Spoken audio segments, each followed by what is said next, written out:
We're taking a look at these trampoline anchors. So basically you have this right here. I would recommend putting this like on an impact driver, but you can put it on a drill if you don't have that.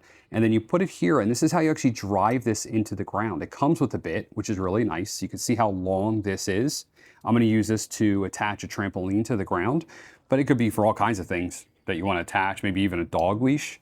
And then you basically then just screw this on, right? So then you have this is your tie point, and then you have these straps here. Okay, so you can use these straps, or you can use, these are the straps that it comes with.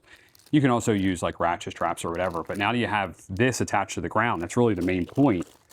It also comes with this puller. I'm not sure what that's for, but yeah, now you have basically an easy way to get this drilled into the ground.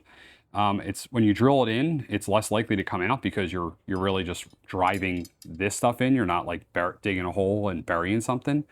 This should hold very, very well. There's 4 of them in the box. This is the size of the box. I'm definitely happy. I got 4 of them. This will definitely hold a trampoline down.